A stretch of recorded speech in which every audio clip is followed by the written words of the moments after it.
Leitura da Palavra do Senhor. Vamos para a oração antes de começarmos a leitura.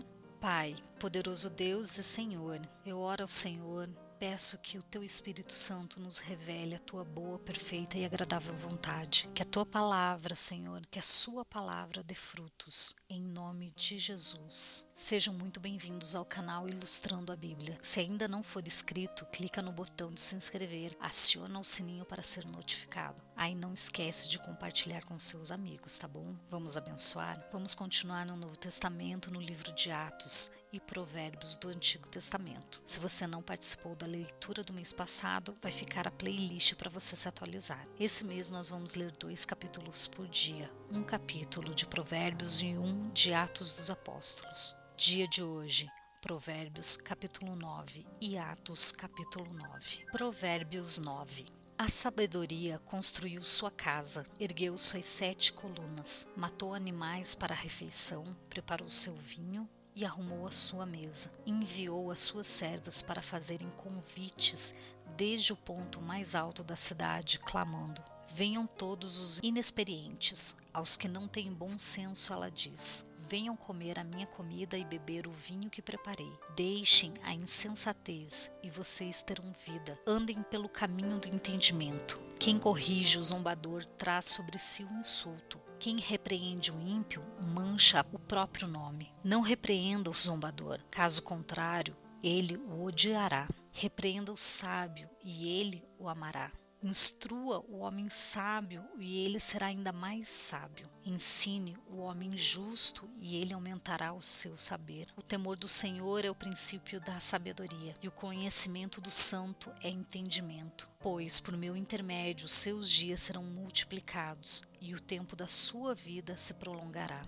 Se você for sábio, o benefício será seu.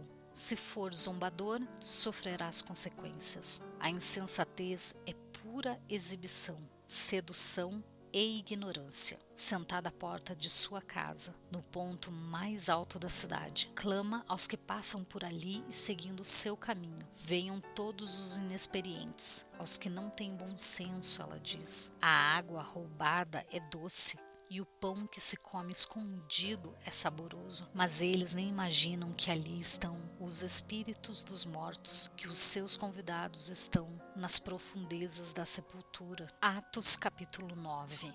Enquanto isso, Saulo ainda respirava ameaças de morte quando os discípulos do Senhor dirigiram-se ao sumo sacerdote. Pediu-lhes cartas para as sinagogas de Damasco, de maneira que, caso encontrasse ali homens ou mulheres que pertencessem ao caminho, pudesse levá-los presos para Jerusalém. Em sua viagem, quando se aproximava de Damasco, de repente brilhou-se ao seu redor uma luz vinda do céu. Ele caiu por terra e ouviu uma voz que lhe dizia: Saulo, Saulo, por que você me persegue? Saulo perguntou: Quem és tu, Senhor? Ele respondeu: Eu sou Jesus, a quem você persegue. Levante-se, entre na cidade. Alguém lhe dirá o que você deve fazer. Os homens que viajavam com Saulo pararam emudecidos. Ouviam a voz, mas não viam ninguém. Saulo levantou-se do chão e, abrindo os olhos, não conseguia ver nada. E eles o levaram pela mão até Damasco. Por 3 dias ele esteve cego, não comeu e nem bebeu. Em Damasco havia um discípulo chamado Ananias. O Senhor o chamou numa visão.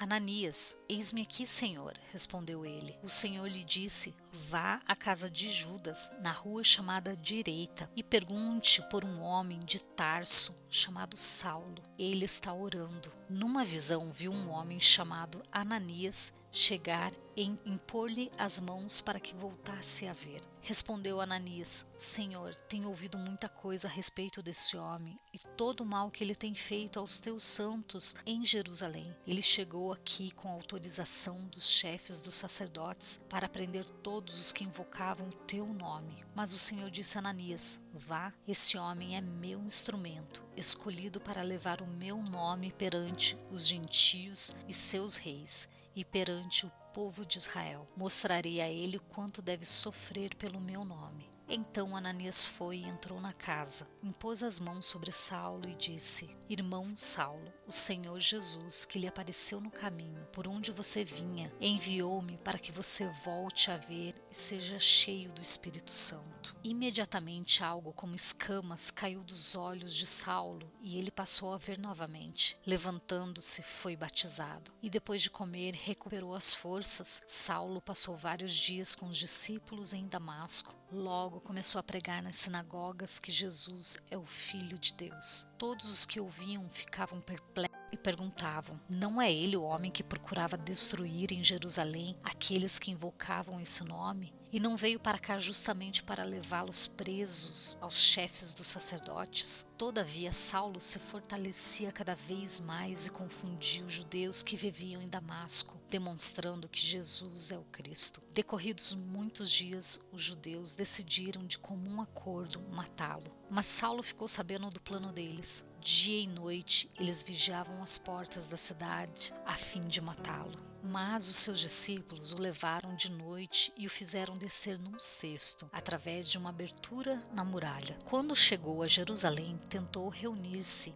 aos discípulos, mas todos estavam com medo dele, não acreditando que fosse realmente um discípulo. Então Barnabé o levou aos apóstolos e lhes contou como no caminho Saulo vira o Senhor, que lhe falara, e como em Damasco ele havia pregado corajosamente em nome de Jesus. Assim Saulo ficou com eles e andava com liberdade em Jerusalém, pregando corajosamente em nome do Senhor. Falava e discutia com os judeus de fala grega, mas esses tentavam matá-lo. Sabendo disso, os irmãos o levaram para Cesareia e o enviaram para Tarso. A igreja passava por um período de paz em toda a Judéia, Galiléia e Samaria. Ela se edificava e, encorajada pelo Espírito Santo, crescia em número, vivendo no temor do Senhor. Viajando por toda parte, Pedro foi visitar os santos que viviam na Lida. Ali encontrou um paralítico chamado Enéas, que estava acamado fazia 8 anos. Disse-lhe Pedro: Enéas, Jesus Cristo vai curá-lo. Levante-se e arrume a sua cama. Ele se levantou imediatamente. Todos que viviam na Lida e Sarona ouviram e se converteram ao Senhor. Em Jópia havia uma discípula chamada Tábita, que em grego é Dorcas. Se dedicava a praticar boas obras e dar esmolas. Naqueles dias ela ficou doente e morreu, e seu corpo foi lavado e colocado num quarto do andar superior. Lida ficava perto de Jope, e quando os discípulos ouviram falar que Pedro estava em Lida, mandaram-lhe 2 homens dizer-lhe: não se demore em vir até nós. Pedro foi com eles, e quando chegou, foi levado para o quarto do andar superior. Todas as viúvas o rodearam, chorando e mostrando-lhe os vestidos e outras roupas que Dorcas tinha feito quando ainda estava com elas. Pedro mandou que todos saíssem do quarto. Depois, ajoelhou-se e orou. Voltando-se para a mulher morta, disse: Tábita, levante-se. Ela abriu os olhos e, vendo Pedro, sentou-se. Tomando-a pela mão, ajudou-a a pôr-se de pé. Então, chamando os santos e as viúvas, apresentou-a viva. Esse fato se tornou conhecido em toda a cidade de Jope, e muitos creram no Senhor. Pedro ficou em Jope durante algum tempo com um curtidor de couro chamado Simão. E aqui terminamos mais um dia da leitura bíblica. Até amanhã. Tchau!